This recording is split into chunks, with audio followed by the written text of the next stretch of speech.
মোগরাহাটের একটা pocket, diamond Harbour একটা pocket, আর যদি যাই আমি আমতলাতে 2-4টে আছে, এই তালদির একটা পকেট, রাজাপুরে, বাদ বাকি সমস্ত জায়গায় কেউ আহলে হাদিস, কেউ আজানগাছি, কেউ জমিয়ত উলামা বাংলা, কেউ জমিয়ত উলামা হিন্দ, বিভিন্ন ধরনের মুসলিম সংগঠনের সঙ্গে যুক্ত।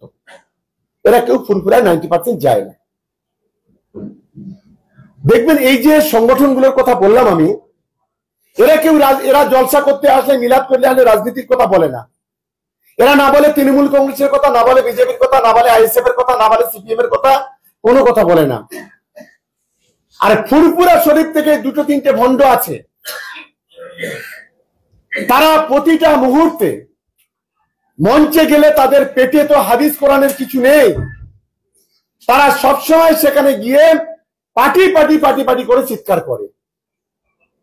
বাংলার মুসলমানরা ওই জলসার মজলিসে গিয়ে রাজনৈতিক মঞ্চ দেখতে চায় না। বাংলার মুসলমানরা নবী দিবসের মঞ্চটাকে রাজনৈতিক মঞ্চ হিসেবে দেখতে চায় না। বাংলার মুসলমানরা তারা তাদের দেখে নিয়ে গেলেই বলবে 10,000 কোরআন শরীফ দিতে হবে। তা বলে আমরা যদি বলি আমরা কিনে দেবো, বলছে না কিনে দিলে হবে না, টাকা মাল দিতে হবে। কেউ হজে যাবে, আমার কাছে একদিন বলল 2টো লোক হজে যাবে, টাকা দিতে হবে। আমি মনে করি কেন, আরে হজে যদি টাকা দিতে হয় আমি দেবো। আমি বলছি ঠিক আছে, ওই 2জনকে পাঠিয়ে দিন, তাহলে আমি দেবো। তা বললে না, আমার কাছে দিতে হবে। অবস্থাটা বুঝতে পারছেন? এইরকম তালমাল করার জন্য আমি ওদের কাছে আর যাওয়াটাই বন্ধ করে দিলাম। 2-3টে লোক আছে এখানে ব্যবসায়ী, এই ব্যবসায়ীরা আজকে তাদের বাজারটা খারাপ হয়েছে, তাই আমাদের সম্পর্কে বড় বড় কথা বলছে। আমি আমার সহকর্মীরা যারা আছে, যে কথাগুলো বলেছে তার যোগ্য জবাব আমরা দেব তো আগামী দিনে। যে কাজ করছিলেন, যতটা খাটছিলেন তার চাইতে বেশি বেশি করে খাটতে হবে।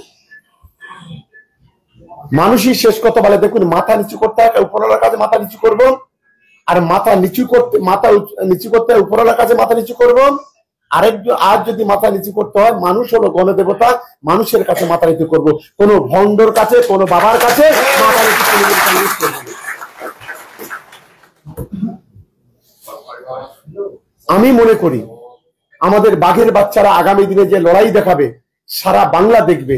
আজকে যারা চোখ তুলে তাকাচ্ছেন, তারা যেদিন ভোট গণনা হবে সেদিন যেন সর্ষের ফুল দেখে, সেই মানসিকতা নিয়ে চোখে চোখে লড়াই করতে হবে বুথ সভাপতিদের। আমি সেই কারণে আজকে বুথ সভাপতিদের দেখেছি। তৃণমূল যুব কংগ্রেসের র্যালি হয়েছে 24 ঘন্টায়। গতকালকে দেখছিলাম ওই কেউ একটা অনুষ্ঠান করে, সেই অনুষ্ঠানটা দেখছিলাম, পুরো মিছিলটা পুরো দেখাচ্ছিল। তা ওরা খুব করে বলছিল যে এত বড় মিছিল, বিশাল মিছিল। তা আমি মনে মনে করছিলাম, কেউকে যদি সরাসরি বলা যেত, যদি কথা হতো, তাহলে বলতাম এ তো ট্রেলার দেখ রা হ্যায়, পিকচার আভি বাকি হ্যায়। লড়াইটা আরো হবে। আমাদের ছেলেরা লড়াই কিভাবে করতে হয় সেটা ক্যানিং পূর্বের ছেলেরা জানে, ক্যানিং পূর্বের বুথ সভাপতিরা জানে। আমি জানি ক্যানিং পূর্বের বুথ সভাপতিরা কেউ অধিকাংশ পঞ্চায়েতের মেম্বার নয়, সমিতির মেম্বার নয়, জেলা পরিষদের মেম্বার নয়। সরকারি ভাবে তারা কোনো একটা পয়সা তারা পায় না, পেটে কাপড় বেঁধে তারা লড়াই করে, এটা আমি জানি। কিন্তু তারপরেও যে ইতিহাসগত লোকসভা নির্বাচনে আমার বুথ সভাপতিরা, আমাদের নেতারা তৈরি করেছেন, তার জন্য আমি আপনাদেরকে কুর্নিশ জানাই, আপনাদেরকে সালাম, আপনাদের আমি প্রত্যেকটা বুথ সভাপতির বলছি 24-এর লোকসভা রেজাল্টটাকে ধরে রাখতে হবে। আজকে যারা বলছে না 99% ভোটে জিতবে, 99%। এর আবার একটু ইংরেজি বলে তো, আমরা একটু ইংরেজি কম বলছি, ওটা কম বুঝি না, বলছি 99%।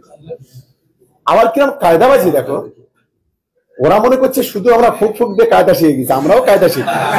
হ্যাঁ, বলছে ওখানে সব শওকতের বিরোধী মমতা বন্দ্যোপাধ্যায়। আরে মমতা বন্দ্যোপাধ্যায় আমাদের জীবনের হাট। মমতা বন্দ্যোপাধ্যায় আছে বলে সারা বাংলা তৃণমূল কংগ্রেসটা আছে। অভিষেক বন্দ্যোপাধ্যায় আছে বলে সারা বাংলায় তৃণমূল কংগ্রেসটা বেঁচে আছে। তুমি ভেবেছোটা কি একদিকে মমতা বন্দ্যোপাধ্যায়কে গালাগালি দেবে, যেদিন থেকে কাশেম সিদ্দিকী আমাদের দলে যোগদান করলো সেদিন থেকে বাবাজি একদম প্রচন্ড গালাগালি শুরু করেছে। আবার যখন ভাঙনে যখন আমাদের বিরুদ্ধে একটু লড়াই হচ্ছে, যখন দুটাটা গায়ের দিকে লেগেছে, তখন বলছে ওখানকার লোকসভা মমতা ব্যানার্জিকে ভালোবাসে, সরকারকে ভালোবাসে না। কত কেরামতি করবে বাবা? হ্যাঁ, এই কেরামতি বন্ধ করে। এটা হচ্ছে ক্যানিং পূর্ব। ক্যানিং পূর্বের ছেলেরা যা লড়াই করতে পারে, আগামী ভোটে সুদে আসলে কড়াই গন্ডায় তোমাদের বুঝিয়ে দেবে লড়াইয়ের ধাপটা কতটা, লড়াইয়ের ধাপটা কতটা। তাই আমি প্রত্যেককে বলবো, প্রত্যেকটা বুথ কমিটি পূজা হয়ে গেলে প্রত্যেকটা বুথ কমিটি আমাদের নিয়ে বসতে হবে। সেই বুথে তৃণমূল যুব কংগ্রেসের কমিটি, সেই বুথে মহিলা কমিটি, এই তিনটে কমিটিকে একত্রিত করে একটা নির্বাচনী কমিটি তৈরি করতে হবে। গত বিধানসভাতে 54,000 ভোটে জিতেছিলাম, আর এবারে 54 নয়, কত? একটু জোরে বলতে আমরা শুনতে পাই না, জোরে বলতে। আমি বলবো না, তোমরা বলবে। কত? 1,54,000। 1,54,000। এই মানসিকতা নিয়ে কিন্তু আমাদের লড়াই করতে হবে। বাদ বাকিটা আমি দেখে দেবো, শুধু ক্যানিং জিতলে হবে না। বাবাজি বলেছে, আর বাবা তো অনেক রকম আছে, এটা আপনারা জানেন। রাম রহিম বাবার কথা অনেকেই শুনেছেন, তার ইতিহাস অনেকে জানেন।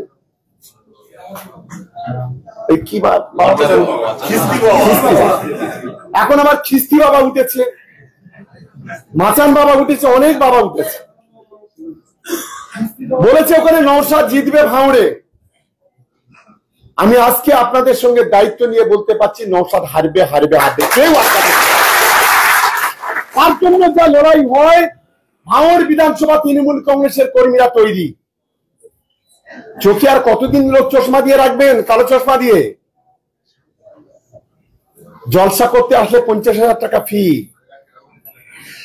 আমি দুবার ওই নবীদ্বীপাসে নিয়ে এসেছিলাম, 30-40,000 টাকার নিচে, 50,000 টাকার নিচে টাকা নেয় না।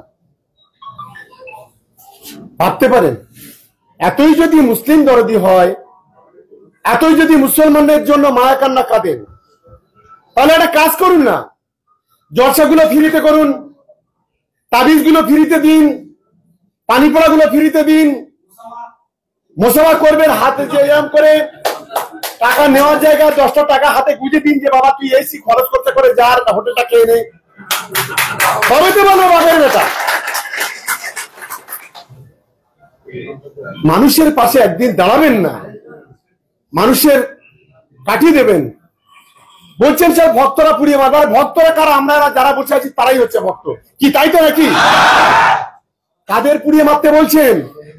একটা ক্রিমিনালের মতো কথা বলছেন, একটা চোর ডাকাতের মতো কথা বলছেন, তাদের ভাষা বলছেন আপনারা। লজ্জা করে না?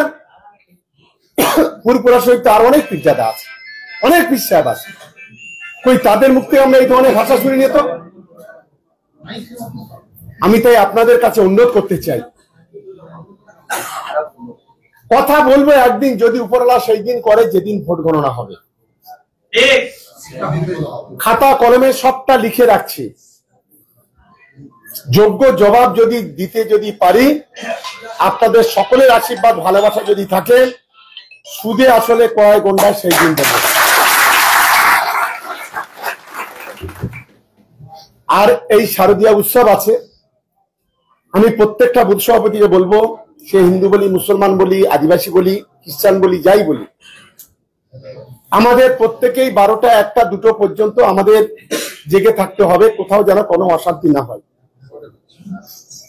এরা কোন ধরনের মানুষ জানেন এই আইএসএফ? আমি একটা ঘটনা আপনাদের বলি।